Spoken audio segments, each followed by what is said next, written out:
हरे कृष्णा, दिन प्रणाम आप सभी को। तो आज हम शिक्षा अष्टकम श्लोक 6 पे चर्चा करेंगे। नैनम गलद शुरारया वदनम गदगदरुध्या गिरा पुलके निर्चितम वपु कथा तव नाम ग्रहणे भविष्यति। इसका अनुवाद है, हे प्रभु, आपका नाम कीर्तन करते हुए कब मेरे नेत्र अविरल प्रेम अश्रुओं की धारा से विभूषित होंगे। कब आपके नाम उच्चारण करने मात्र से ही मेरा कंठ गदगद वाक्यों से रुद्ध हो जाएगा और मेरा शरीर रोमांचित हो उठेगा।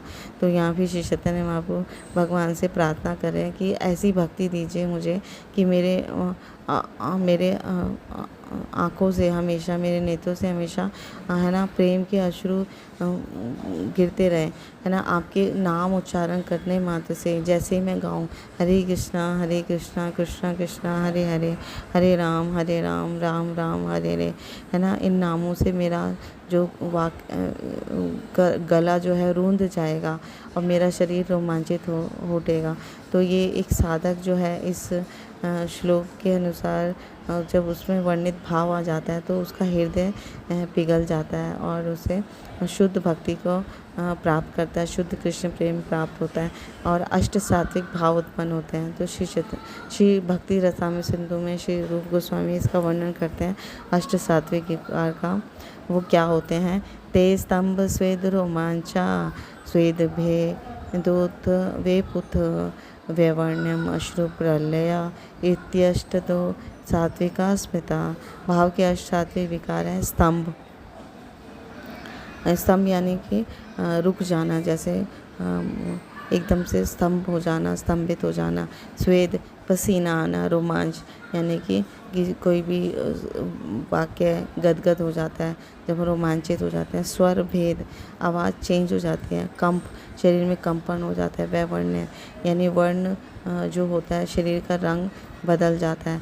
अश्रु, आँखों से अश्रु निकलते रहते हैं, है ना। प्रलय और मूर्छा हो जाना। तो ये अष्ट सात्विक भाग जो हैं वो सारे के सारे भाव श्रीमती राधा रानी जो भगवान की सबसे सर्वश्रेष्ठ भक्त हैं उनमें ये दिखते हैं। और श्री चैतन्य महाप्रभु जो स्वयं श्रीमती राधा रानी है और राधा रानी का भाव लेकर आए हैं, भगवान श्री कृष्ण का मिलित स्वरूप है, तो उनमें ये अष्ट सात्विक भाव आते हैं। लेकिन जब भक्त, कोई भी साधक होता है, भक्त जब शुद्ध भक्ति के स्तर पर आ जाता है तो उसमें भी इनका कुछ कुछ अंश प्रकट होने लग जाता है। तो जितने भी हमारे शुद्ध भक्त हैं, हमारे आचार्यगण हैं, तो वो उनकी लीलाएं जब हम श्रवण करते हैं ना, तो हम देखते हैं श्री चैतन्य चरितामृत में, श्रीमद् भागवतम में, तो उनमें भी ये अष्ट सात्विक भाव के कुछ लक्षण दिखाई देते हैं। तो ये कैसे होते हैं? ये कोई भी अनवरत जब भगवान श्री कृष्ण के पवित्र नाम लेता है तो ऐसे भाव उत्पन्न होते हैं। तो जब हम गाते हैं हरे कृष्णा कृष्णा कृष्णा हरे हरे, हरे राम राम राम हरे हरे, तो ये जो हरे कृष्ण महामंत्र है यही हमें सिद्धि के स्तर तक लेकर जाता है, शुद्ध भक्ति के स्तर तक लेकर जाता है। तो हमें ये बहुत ध्यानपूर्वक गाना चाहिए और सुनना भी चाहिए। तो हरि नाम ग्रहण करने पर जिसका हृदय द्रवीभूत नहीं होता, नेत्रों से अविरल अश्रुधारा प्रवाहित नहीं होती है और रोमावली आनंद से पुलकित नहीं होती, हाय, उसका हृदय जो है पाषाण सदृश कठोर होता है। इससे नाम ग्रहण से भी वह द्रवीभूत नहीं होता। तो ये श्रीमद् भागवतम का बहुत सुंदर श्लोक है। यानी कि हरे कृष्ण महामंत्र में इतनी शक्ति है कि हम जब निरंतर गाते रहते हैं ना, तो हमें भी ये भाव आने लग जाते हैं और ऐसा हम अनुभव करते हैं भक्तों के साथ।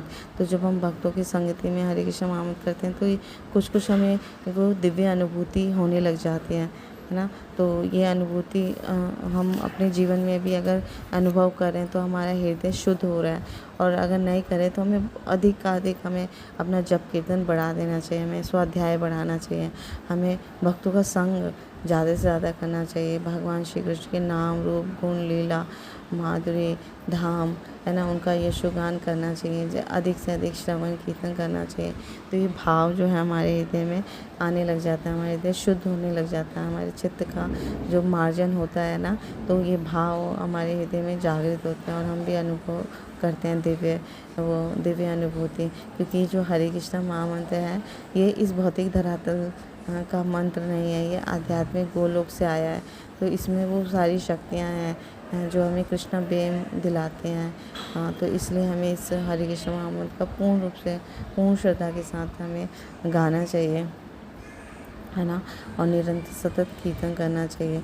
तो ये अष्टव सात्विक भाव या इनका कुछ अंश हमारे हृदय में स्फुरित होने लग जाता है और ये अनुभूति हम भी करने लग जाते हैं थोड़े समय बाद।